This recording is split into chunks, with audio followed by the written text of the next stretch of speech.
Okay, I'm recording. So hi everybody, welcome. I'm super excited about doing this today. I'm Laura, I know most of you who are on the call right now know me, but maybe if you're catching the replay, you don't. I'm Laura from Avalon Empowerment, here with Kelly, who's one of my partners at Avalon Empowerment. Ernie will be checking out the replay with us, and we have joining us today two of our most favorite people in the whole wide world. Giovanni Marsico, who is founder of Archangel, and Pat Solomon, who is writer, director, producer extraordinaire. And his movie that we're going to talk a lot about today is Finding Joe, which is all about Joseph Campbell's hero's journey.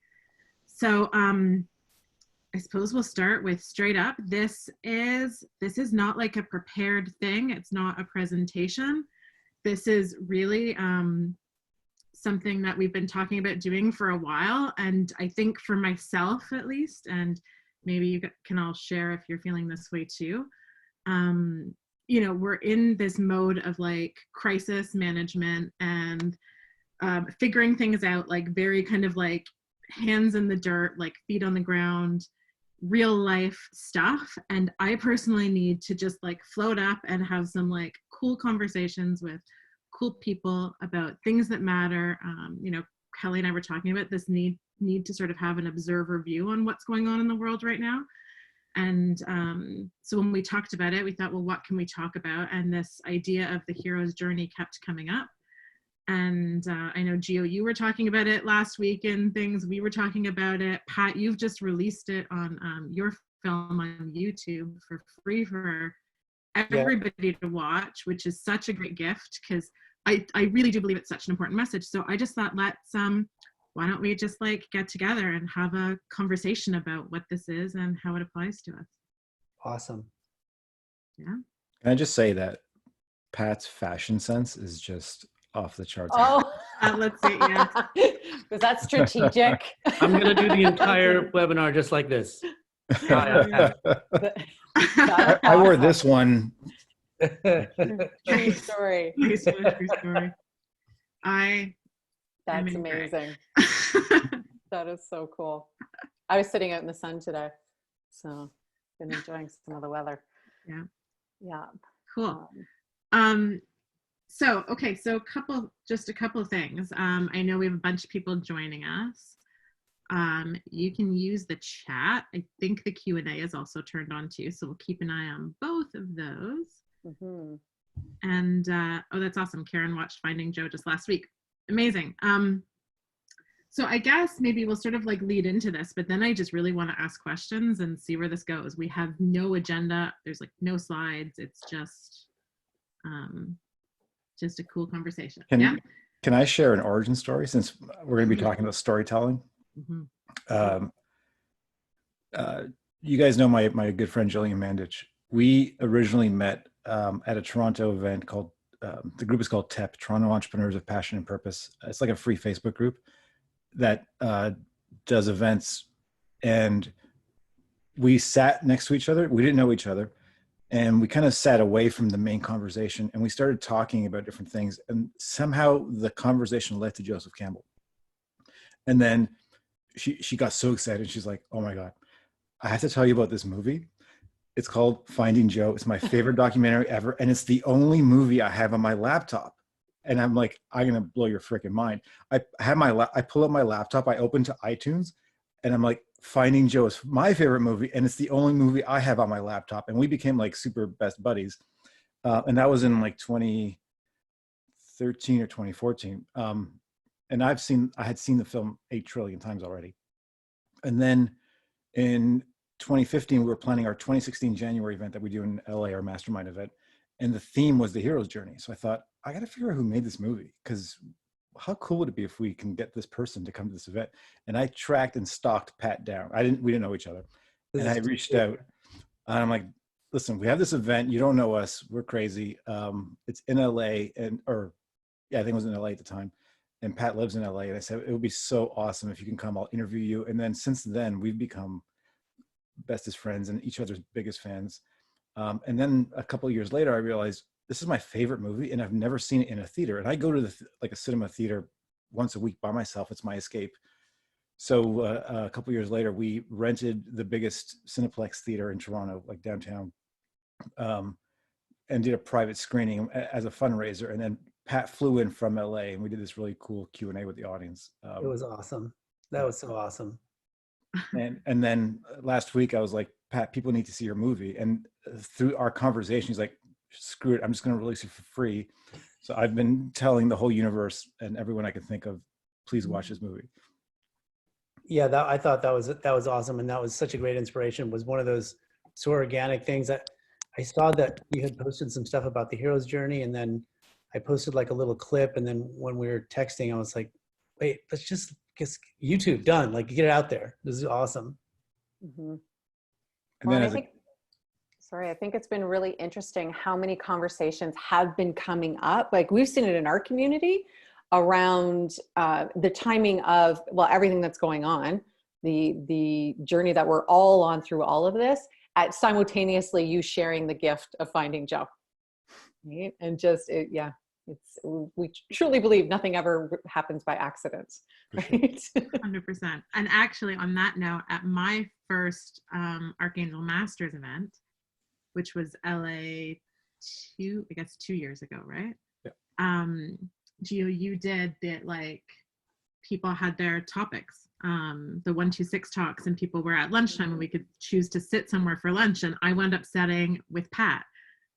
And I was like, I didn't know about Finding Joe. I was just like, I don't know. I'm like nervous here. I don't know anybody. I was in that place of being as my child calls it, you were a noob mom. So I was the noob. And I was like, this dude seems really kind. I want to sit at his table, and like one of my favorite people in the universe. And then Gio, at your Archangel Summit event 2019, our theme, because Avalon partnered with the summit, I know a lot of people on the call were actually there, and our theme for this year was Dream Yourself Awake, because your theme was a dreamer. And we actually took the hero's journey and then layered on this like higher consciousness energy work, vibrational sound healing and stuff, and we turned it into this dreamer's journey, and it was really cool. So how important is synchronicity in your lives? Oh my God, it's everything. Yeah.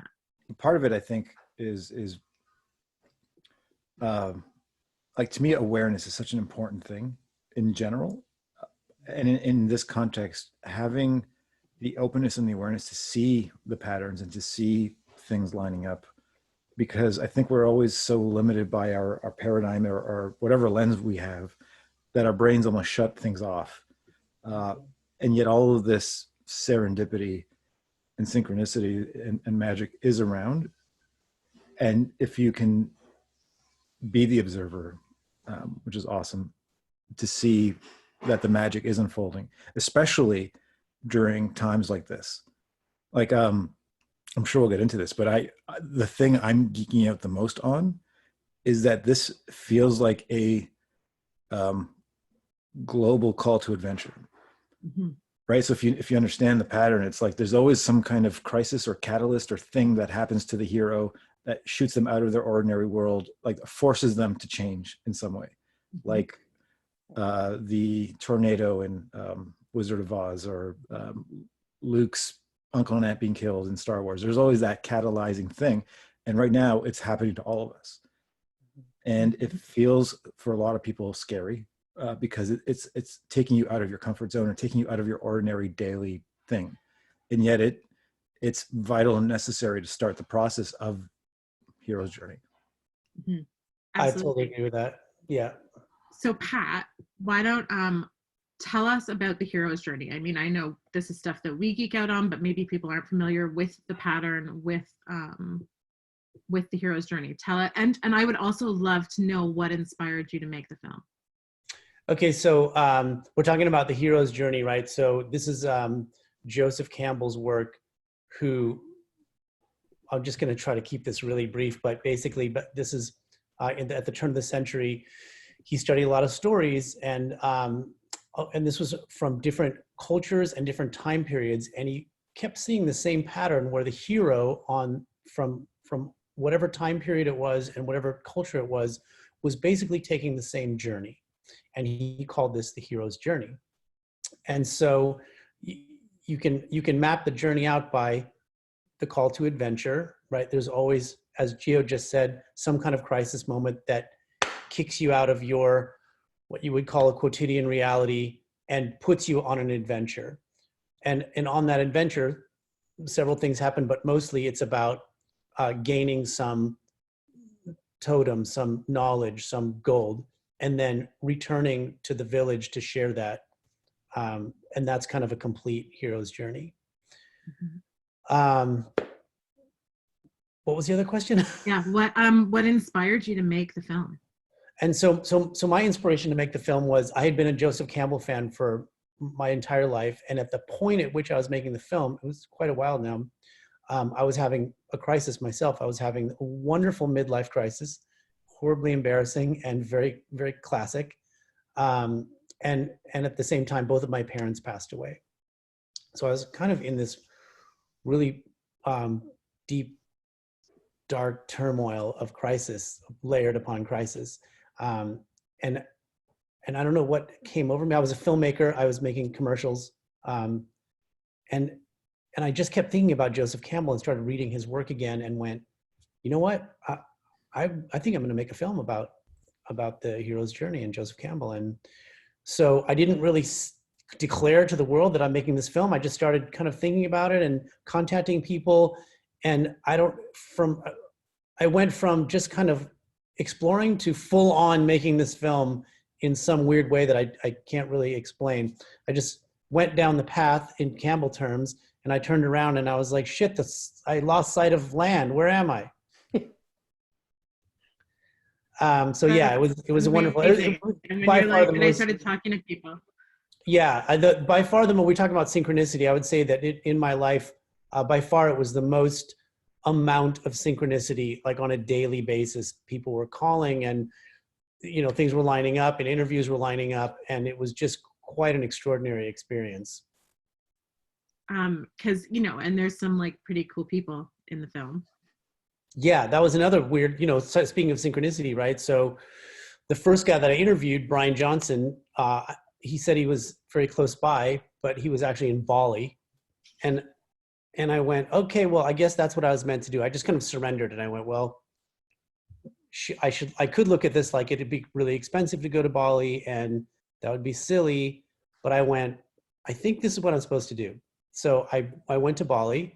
Wow. And I interviewed Brian Johnson, and Brian said, well, I can introduce you to my other friend, Robin Sharma.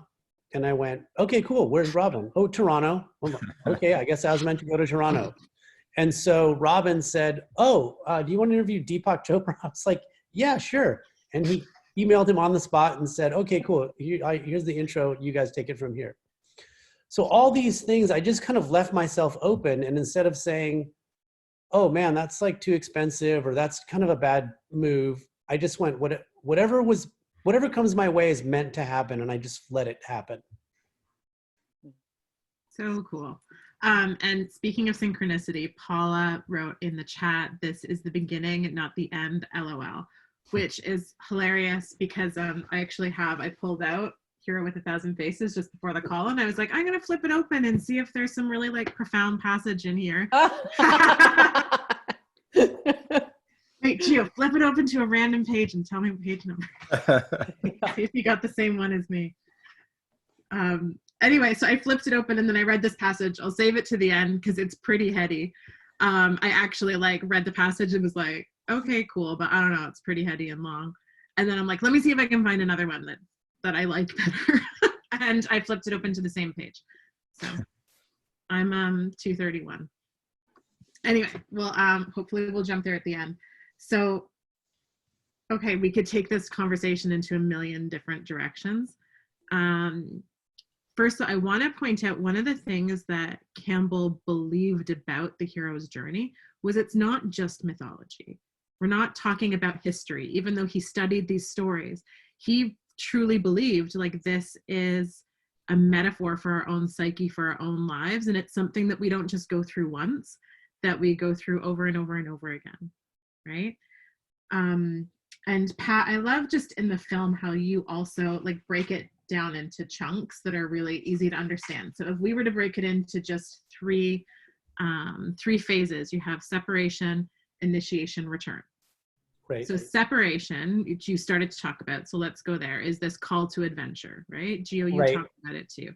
Yeah. And certainly, I can talk about 100 times in my life where this has happened before. The biggest one for me would be my infertility crisis with Brady, and being sort of up for a hysterectomy and all of that stuff. But what that did for me was, it's how I met Ernie, it's how I healed my body, became pregnant, and then found my way into a career that I loved.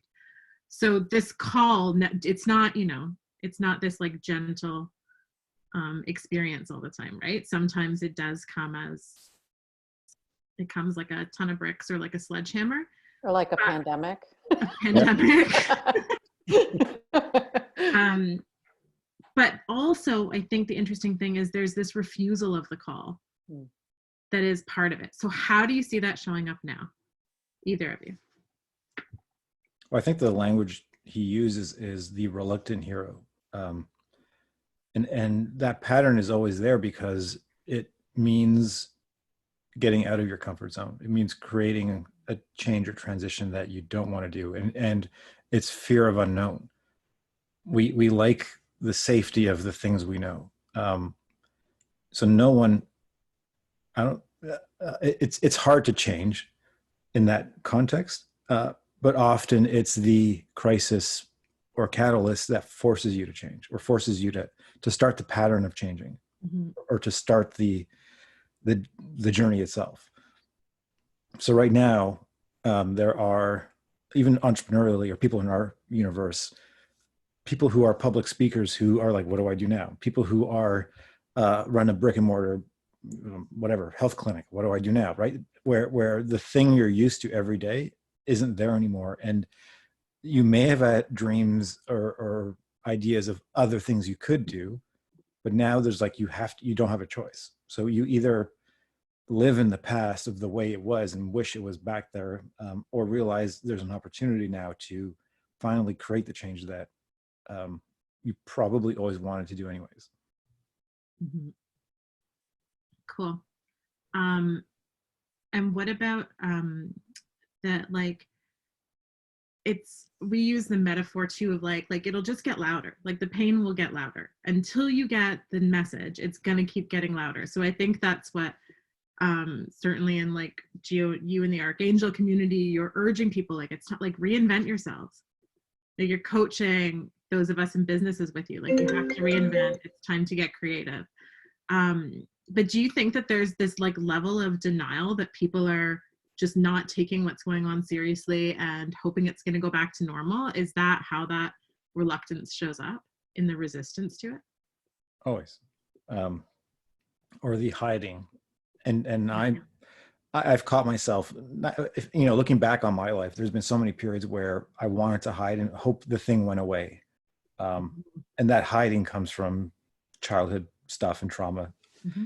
And I think if you, like, part of the journey is facing the dragon or the demons or the whatever you want to call it. And if you understand the pattern, it actually makes it a bit easier to lessen the power of the demon or the dragon or the things you're hiding from or the things you're afraid of. Mm-hmm. I think that's why we wanted, like, part of having this conversation, right? It was a need to just connect with other people who can have that experience of what we're experiencing. It's like our experience of the experience. I think what I've been teaching is shifting the paradigm of who you are in the story. Because when you are the hero, it's scary. The scary thing is happening to you when you're the main character, meaning. But if you are the guide character, which means you're shifting your focus away from yourself and onto someone else that you can help, who's they're the hero of the story, then it actually helps reduce the anxiety because you don't have time to be anxious. You have to help that other person. And part of what I think the bridge from holy shit, this is scary to I don't have time to be scared is shifting the spotlight away from you and onto somebody else. Meaning it could be your clients if you're in business or an entrepreneur. It could be the people you serve. It could be your family. It could be whatever it is. It could be a philanthropic thing. But by shifting the spotlight and away from you inward and outward to service and help and support, it will help lessen and reduce the noise and the panic and the anxiety because the spotlight's somewhere else. And it helps build the courage muscle by helping and focusing on someone else. Mm-hmm. Yeah, totally. I love that because you use that a lot with your teaching, right? I remember when you were looking for the female, the feminine version. I think it was you. It was like Glinda. Yeah, Glinda. Glinda with Dorothy. So this like magical guide, right? And assuming the role of the guide. And I think that collectively we also have to do that as like, and placing the earth as the hero and saying like, how are we going to direct this new earth? Like, I mean, certainly I believe that's what's happening is this move towards a new earth.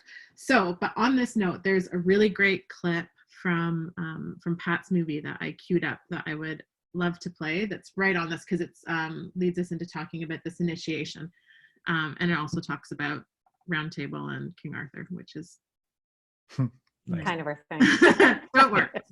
I'm just going to queue it up and then I'm going to share screen.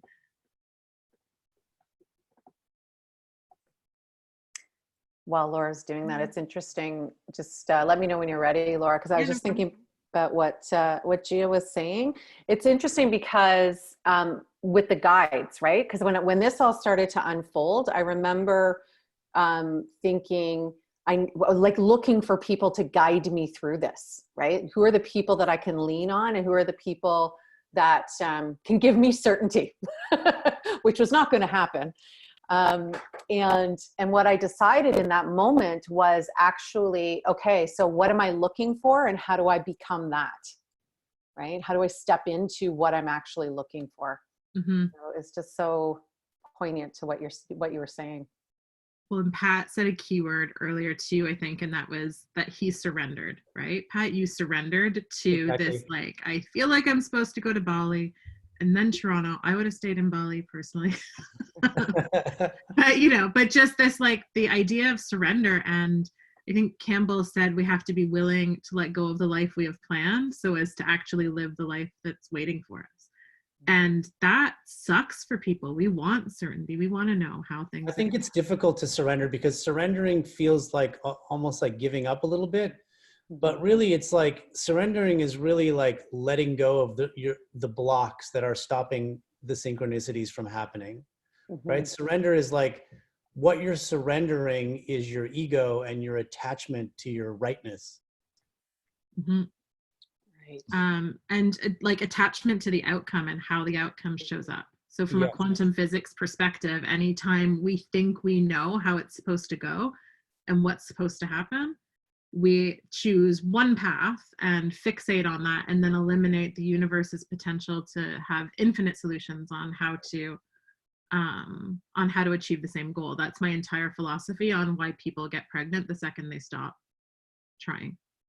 Right. And I say, like, my greatest gift with infertility was that they told me it could never happen. Like, I didn't have an IVF procedure that I could throw my hope to. Like, it was just there was nothing. So sometimes that's actually the best scenario for us. Okay, so I'm going to play this. I think I have it at the right spot. Deal with it.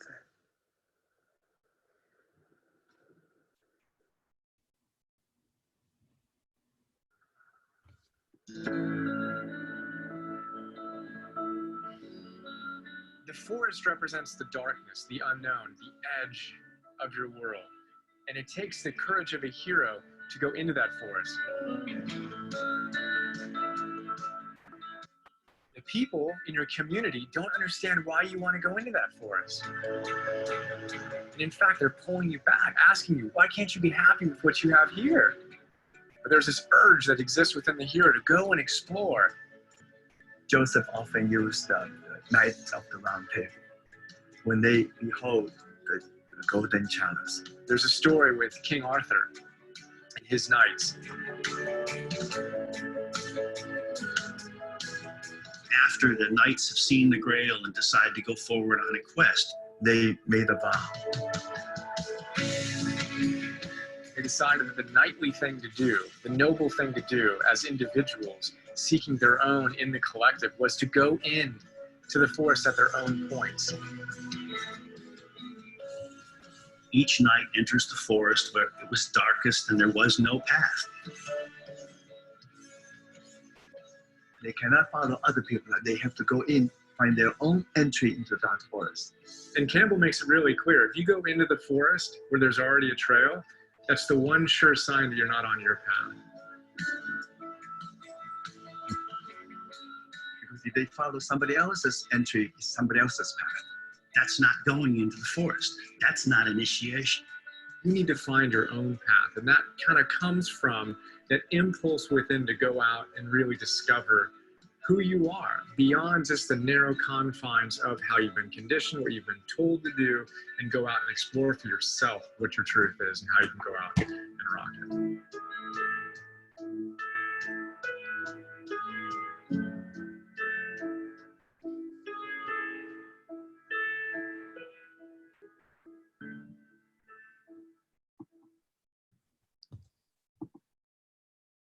I love that. I'm getting a bit emotional. Yeah. I'm such a nerd because the whole premise of that story is that they're searching the Holy Grail. Mm-hmm. At the end of Pat's film, they find the Holy Grail, and then after we did the screening here, then he flew out as a gift. He actually sent me as a gift the Holy Grail from the movie. Like, this is the prop from the movie. Oh, no, I'm emotional. So if you watch the movie, like, this is the actual Holy Grail prop. Wow. So I keep it here in this. This is my favorite room in the house. The Oh library. my God, that's awesome. So that's kind of cool. How cool is that? Very See, cool. synchronicity. Yeah, that's so awesome. Okay, so a bunch of things there. I think, like, you know, they talk about the forest being dark and needing to go in where it's darkest. What does that mean? What does that mean to you? To me, that means that it doesn't necessarily mean to be where it's the absolute darkest. It just, there can't be a path already, right? The idea is to discover you for yourself, right? You're going on your own adventure. And so you're trying to pick a point at which A, there's no one's gone before, and B, the point that suits you the best, right? Where are you going to enter and what kind of adventure are you going to have largely depends on what your personal demons and fears are. Mm-hmm. I see a connection to shadow work, and I know that you guys are big on, but the idea of the absence of light, or going into the darkness where you're afraid to go, because that's where the most change can happen. If you confront the darkness, and metaphorically, we all have that. We all have stuff that's happened to us that is causing us pain, and we're afraid of it, and we don't even know why. And it's probably locked up in our subconscious. But if you can shine the flashlight into the darkness to see what's there, it actually lessens the fear, and helps you grow on the other side of it. Mm-hmm. Yeah, that's what I like, both of those things, right? Like this, there's not a path, but also the importance of shadow work, especially right now. Yeah. And I think like the shadow has gotten this like bad rap, right? Like the shadow is this like bad thing. It's scary. And Daniela's like, the stuff that scares me the most. But what the shadow is just what we don't know. It's not necessarily scary. It's only dark because we haven't shone that flashlight on it. I know for me, like, how important community is and being able to do that work, right? So what can we talk for a little bit about that? Like, while we're going through these initiations, like, is that part of why community is important to you, Gio, or you, Pat? Yeah, well, for me, community for me is just really about, it's about support on both ends. Like Gio, I love to support other people and be that person in the community.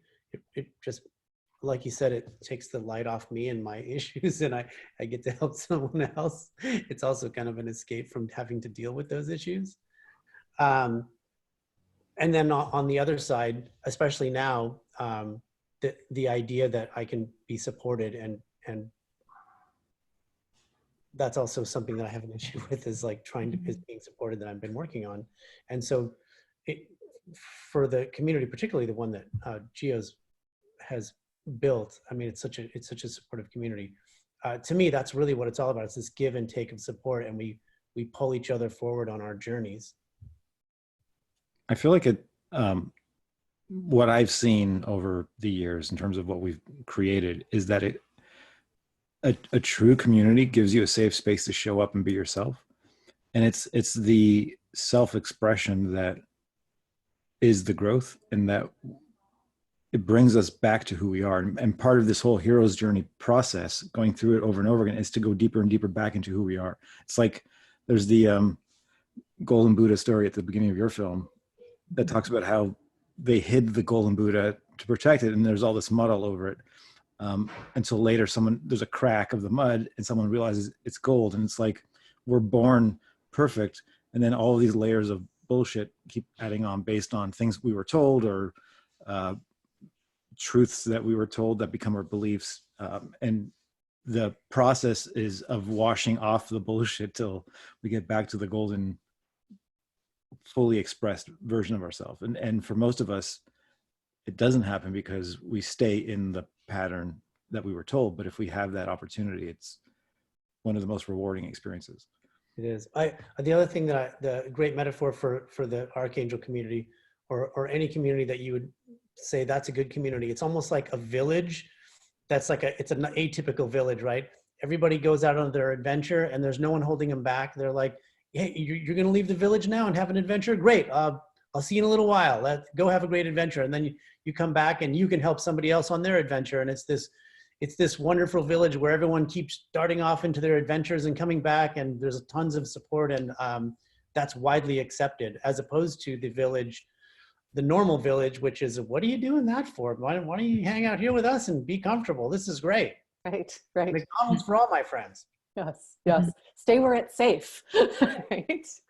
It's interesting because of the dynamic of the reality around needing to blaze your own trail as an individual, right? I hear the term trailblazer so differently now, more now than ever.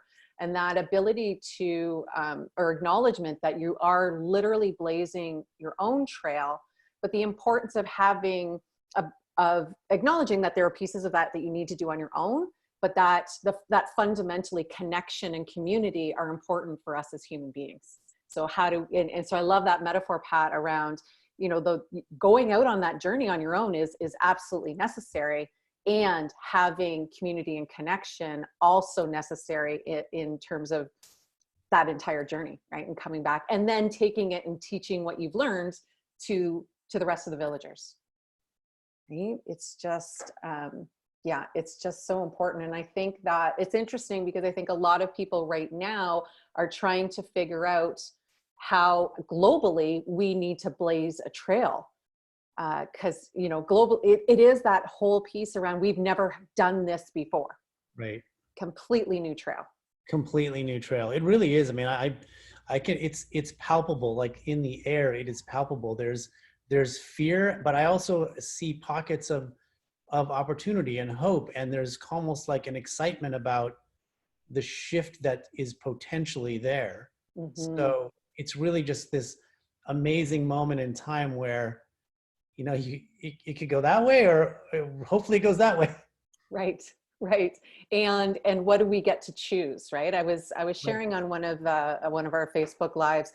I watched the Picard series on Crave, and one of the lines that he said in it was, to believe that you do not have a choice is a failure of imagination. Right. And I heard it, and it was one of those moments where you just kind of go, whoa. Right. And how can we imagine things to be differently? And then how do we continue to continue on that path of return with the focus around how we can do it differently? Right? It's just so fascinating. Is the initiation or the supreme ordeal that we go through, is it always painful? Good question. Yes. Yeah, absolutely. It wouldn't be an ordeal if it wasn't. I mean, there's no hero's journey where you just eat cake and ice cream and get to the other side and, hey, look, there's a pot of gold. This is great. In the motto, I guess that's true. But then there's also a painful journey. I'm trying to think of one that, no, it doesn't. I mean, also that's just the drama of life, right? Like there's no great movie that doesn't have that kind of drama. There's no great movie that just, how boring that would that be? Like, hey, Luke just blew up the Death Star. He didn't do anything for it, but it was great. Yeah. I can't remember what I was going to say, but yes, I agree. All awesome stories need tension, right? And then by the end, the tension gets released, and you feel like, oh, I'm better now. And again, why I love Joseph Campbell is that now I'm not doing it, but I would go to a movie theater once a week. I've been doing this for the past 12 years, and I'm looking for patterns in all the stories. And like, yeah, there's that, that's cool. And I know it's an amazing story when I get lost and I forget that there's a pattern. And one of the most important patterns is tension, right? There's like something happens, tension, release the tension, more tension. Oh my God, what's going to happen? You don't know what's going to happen. And then the big climax thing at the end, and then complete tension release. And you're like, oh, I feel better now. Yeah. It's interesting because I think a lot of people want to bypass and release the tension of what's going on right now without actually having to go through it. Right? I don't want to go through it. Let's go around it. Let's go over it. Let's go under it. Let's do whatever we can to try to get back to normal as quickly as possible, not recognizing yet that this is all part of that process, right? Yeah. And just looking and Cheryl's, we're living in a realm of pure potentiality. Yeah. Oh, we always are, right? I think it's in our faces now. And Paula, and this is what I was going to just tag onto the pain piece too, is that pain is inevitable, suffering's a choice. And that sort of in our world of like in the forgiveness work we do, we say it like, victimization is never a choice. If you were victimized, you didn't choose that, but victimhood sort of past the point of age, say like 15, victimhood is always a choice. And so we can we have some choice in how we perceive these things, right? So if we look at what's going on in the world right now, what has to happen? What do you think is the most important thing for us to make our way to the return and to make our way through this?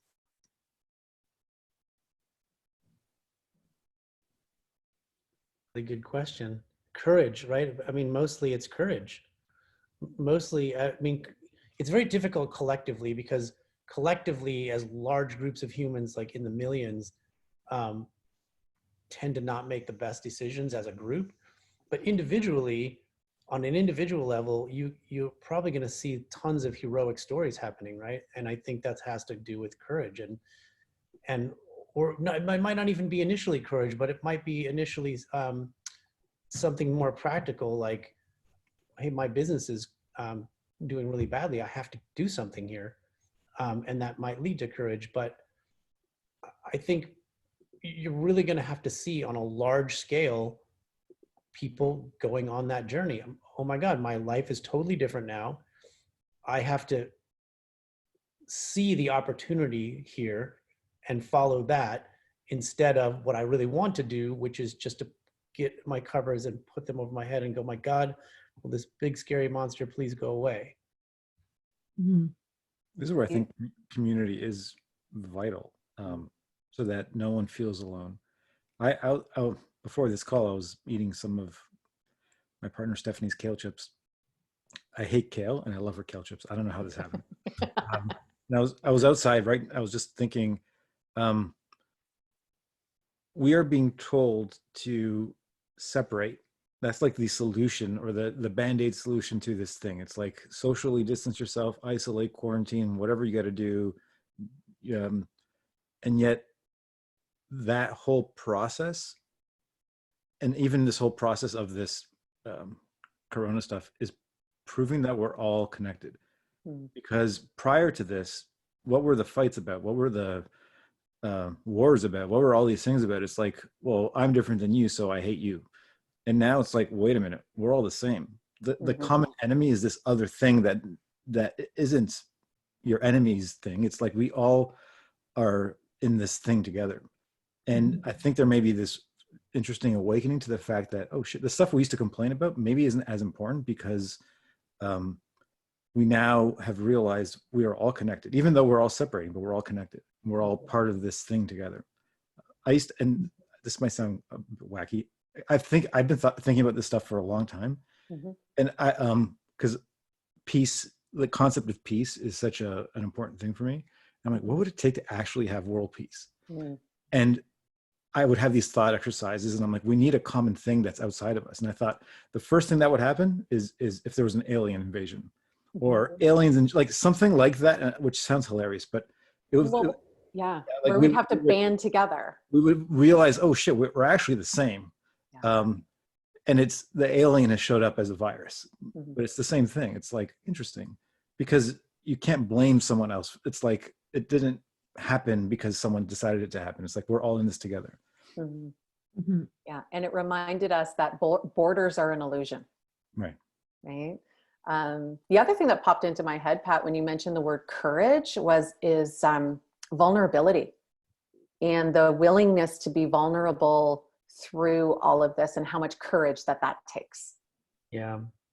The vulnerability of answering the call to adventure, the vulnerability of saying, I'm in the abyss, like I'm in it, the vulnerability of allowing community to be that support, and the vulnerability just to create connection.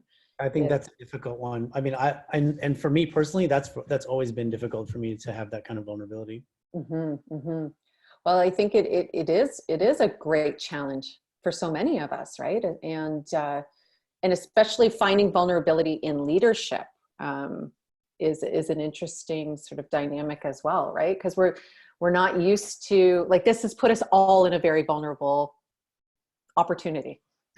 Right? I'm curious as well, Giovanni, in terms of vulnerability and leadership, and how that shows up on this journey for you.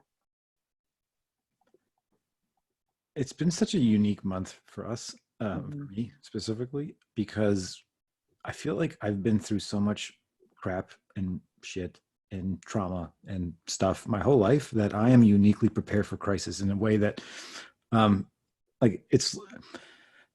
I haven't had 1 ounce of anxiety. I've been completely peaceful. I take screenshots of my Aura Ring results, because I'm like, I'm sleeping better than ever. And it's not because I'm delusional or whatever the word is, delusional. I actually understand what's happening. And I realize, because I'm prepared for anything, I have the responsibility of stepping up and leading by example, to say, listen, here's what's going on. If you're feeling panic, let me help you. And if you're not, then we got to step up, because everyone needs us.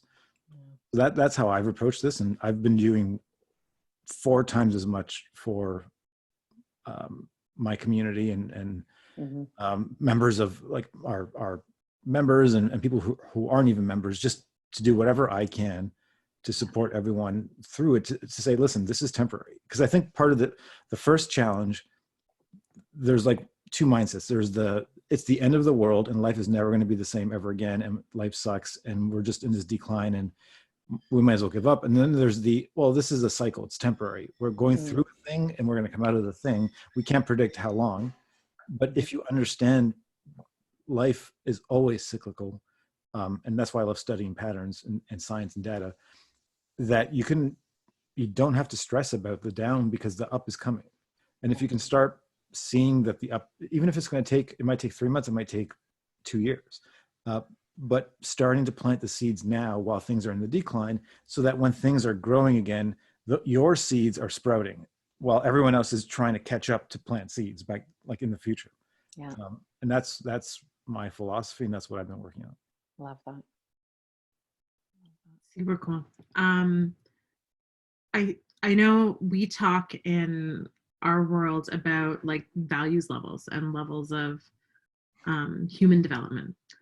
And one of the things that I think needs to happen, and however it happens individually, I think will just contribute to the whole, is exactly what you were saying, Gio, about like this piece around community. And all of a sudden, are these things that we were arguing about really that important? Because when we're faced with something like this, what does that mean for everything else? And there's been such a sense of like divisiveness, of I'm right, you're wrong. This is like, and this is the absolute truth. And I think that this shakeup is telling us you can no longer think that way. We have to have the ability to grapple with paradox and to thrive on paradox. And that's a values level, from a values level perspective, that's a values level 7 neurology. And up until now anyway, we don't have a high level of what we would call values level 7 thinking in the world. So I just want to bounce into this for a minute, because I think it's just an interesting thing to look at in terms of a perspective of where we're headed. Values level 1. So this is also spiral dynamics, which does it in colors. We teach it in numbers, right? But values level 1 is the individual. That is like pure survival. Like, I am a human. The only thing that matters to me in a value level 1 platform is food, water, shelter, like very basic survival needs. It's an individual level. Values level 2 is tribal. So it's all about like the clan. There's a leader and everybody follows, and there's no autonomy of thought. You do what the leader says because the leader said so.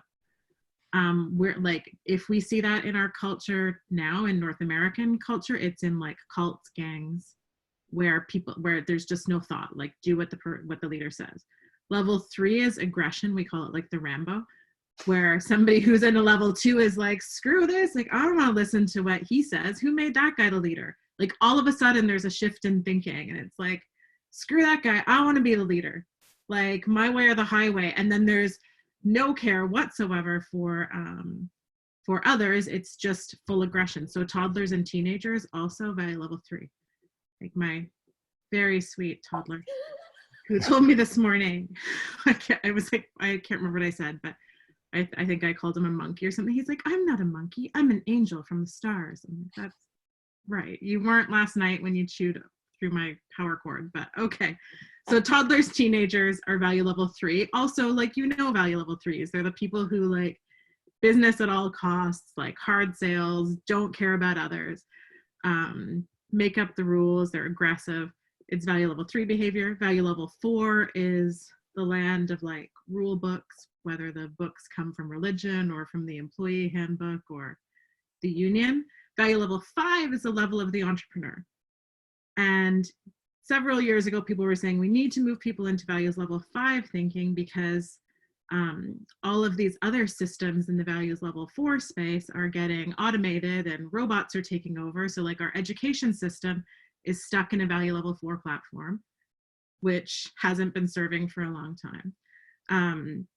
Other systems in value level 4, we could do like a whole different talk just on this alone. Values level 6 then goes to like consciousness and group and, share the love. And there's no leaders, we have roundtables. It's very, spirituality is really important. The interesting thing about value level 6 is that most people who perceive themselves to be in value level 6 have never actually authentically been through value level 5. So they tried to jump from 4 to 6 because they looked at the 5s and said, those people are profiteers, they're capitalists, they're bad, they're screwing up the earth. So let me have the ideals of value level 6, but the neurology of value level 4, and then business fails. And blame it on somebody and hope my partner will support me. It's sort of this like, so there's a 6 and a 4 space problem, but value level 7, which is where all the 5s with high 6 neurology want to be, and I think are climbing to. Value level 7 is where it's results, and we call it functional flow. So it's very result focused, like I will make decisions. So value level 7s are the people that are pivoting, that are, reimagining, that aren't experiencing anxiety, that are just like, let's let what needs to be done, and what's the bigger message, and how can we be a part of that, and let's just do this and support the others. So I think what's happening now is this trend saying, okay, we need to grow into this value level 7 space. And not only is the unknown uncomfortable, so is at behaving with neurology that we haven't built yet. It's the hardest thing for a value level 4 to transition into a value level 5. It's that's the basis of the coaching we do with new coaches who come in, because they're probably the 6 and the 4 cup. And it's like, I want to change the world. I want to have a business, but I don't have the neurology to run a business. So I think, Gio, that's so much of what your Archangel programs do at the MBA level, and some of what we're doing with our Torchbearer program is moving through that. But this idea of getting to this place where we can manage paradox, and not only are communities important, but the leaders of the communities who have the value level 7 neurology, because we need something to model. We need to be able to look at people who are leading at that level and say, what are they doing? And I need to take a deep breath and do what they're doing, because the only way to build that neurology is to go out and do it. So just to sort of close that thought, Ernie and I in 14, 15, 16, whatever, we wanted to grow the business beyond the sort of NLP box that we were in. We're looking for some like business coaching, community, different things, and the options that we were coming up with. It was like, where are people with shared values and things that were good? And anyway, we were all stressed out. And then all of a sudden I saw this thing to come to Archangel, and we met Gio, and on like a synchronistic weird email, somehow we were bringing our community to this group. And it's like, we found that then. And I remember saying to Ernie then, oh my God, this is the value 7 community we've been looking for. We sat in LA and said, I've never seen so much values level 7 neurology in one space as at the Archangel Masters event. So anyway, I'm gonna leave it at that, because I know I've been talking for a while. And just what are your thoughts on this paradox thing? Like, is that a real thing? Is that important? I'm in emotional and insane gratitude right now for everything you just said. So I'm still processing all of that. Thank you, by the way. Yeah, you're welcome. I'll let you process. So this, by the way, just everybody who's on, I don't know if I make sense sometimes or if I make no sense, but when we decided to do this, it was like, I feel this like need to just connect and have these conversations. So I think community is important. And I think this, like the neurology of pulling ourselves out of what's comfortable, is important too. Anyway. Can you share the paradox again? I just want to make sure Yeah, I think the ability to hold 2 opposing ideas that at one level of neurology seem like they fight with each other, but the ability to hold them both is like, well, they're both true. Yeah. It's not either or, it's yes and. Like, yeah. Like going this path alone and with community, right? Like there's 2 things simultaneously that need to run at the same time. That might not be quite the paradox you're referring to, Laura, but it's how I wrap my head around it. Yeah. Do you have an example, Laura, of that? Like a real world example of how that works? I think if we look at, I actually just posted, there was a really cool article that I read this morning about this whole coronavirus.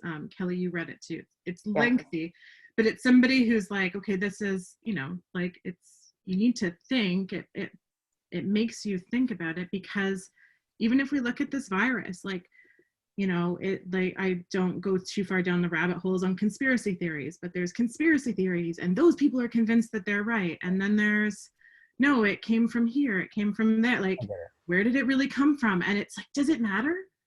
Right. Like, just even if it's a conspiracy, that doesn't mean it's not dangerous and that you should pretend it's not real. People are so afraid of not having the why. Like, why is this thing happening to us? And instead of answering that question, because we may not ever be able to answer that question, it's like, what do we do now? And what do we do next? And how do we do that? And because even on this topic, there's the people who are like, this is the worst thing ever. And it's the worst crisis and it's the terrible disease. And then there's this is bullshit. It's just the flu. And then there's those people over there and everyone takes a position, and then they fight so hard to defend the position, even if there's counter wisdom. And I think part of that is to being open to all things and being able to change position without feeling like there's something wrong with you. Because I think we're often taught that if you change your mind, you're flaky or there's something wrong with you. And I think that is the higher level, to be open to saying, you know what, I used to think this way and now I think this way. And that's totally cool. Mhm. So I think on that note, I think that's a story that you're telling yourself that's really empowering. And I think that what you're saying when you have, for instance, conspiracy theory, or you have a theory about this or theory about that, it's really the story that you're running, right? So changing that story is really, as for humans, it's a very difficult thing. So particularly if you were programmed at an early age with whatever story you had, whether it was around religion or money or whatever it was, as you get older, you tend to find things and beliefs that match your story. Right. And those become the truth, rather than looking for things that disprove your story. Those are obviously false. Right. So as individuals, I think it's important to like recognize that the stories that we're running and come up with strategies, or at least just have an awareness that this may not be true, or I may have picked this belief up from something that wasn't me. Right. Mm-hmm. And if we bucket ourselves, like not bucket ourselves, because I don't want to pigeonhole anybody, but I remember when I realized that I was not the value level 5 entrepreneur that I thought I was, and I was pissed. I was like, that, like, because there's an assessment that we do with people. I was like, that test is wrong. And Ernie's like, no, it's not wrong. And you can go and insist that you have all the answers and do it your way. But just because you had a high paying job in a competitive industry doesn't mean you know how to make it as an entrepreneur. But because we can't see the levels that are above us, we don't understand that neurology. So there's a bunch of people right now looking at value level 7 people who are putting out business offers to actually help and move this planet forward, going, oh, those people are just looking for money. Right. Like they're greedy, they're profiteering at all costs. And that's not true, but that's the thinking of the level that they're on about the thinking that they don't understand. So for me, I needed to see the big picture so that I could be like, okay, so I get that okay, now I'm going to surrender and accept the fact that I don't have the neurology that I think I have, and just figure out who it is that I want to guide me through that process of building the neurology. Yeah. And then I overlay the whole theory of like the whole hero's journey cycle and overlay that on top of that in a way that says where I'm at in that cycle, if I look at someone else, they're not in that same place. Like, you know, Gio, you may be in Pat answering the call where I've done that piece and now I'm in the abyss and I'm going, wow, like they're answering a call that I can't even consider right now because I'm like in the darkness, right? Or I'm on the return or wherever you are in the journey. But I think so often there's the differences in neurology and the differences of where we are in our own individual cycle of that journey too. And we do this comparison thing that doesn't necessarily work for us. Mm-hmm. Yeah. Fascinating. Pretty cool. I just love how it all comes together. Anyway, we weren't sure. We were like, are we going to be able to talk for a half an hour? Are we like, how's this going to go? And I want to respect your time. Any final words? For hero's journey wise, I think it's super important to recognize that you are on multiple journeys, right? Mm-hmm. Even simultaneously, right? Like my journey as a husband and a father are simultaneously running and closing. And my journey as a filmmaker, I'm on another film now, so I'm like back in the abyss on that. And as a father, my son is off to college, so I feel like I've already done the return there. So it just feels like, depending on the character you're playing at the time, and you play multiple characters throughout your week, you're on different journeys. And I think it's important to recognize that as an individual. Thank you for that. Mm-hmm. Yeah. You had me thinking about all kinds of different areas I'm at right now. I think also what Gio said earlier, like as far as heroes' journeys go, it's really important, really, really important to recognize that we are all on individual journeys bumping up against each other, right? Mm-hmm. And if you could just recognize that someone else is on their journey, they're looking for their gold, and maybe if you could turn into their Yoda or their Merlin or, you know, their guide for a moment and send them on their way, that just plain feels really good. Brilliant. Cool. Gio? I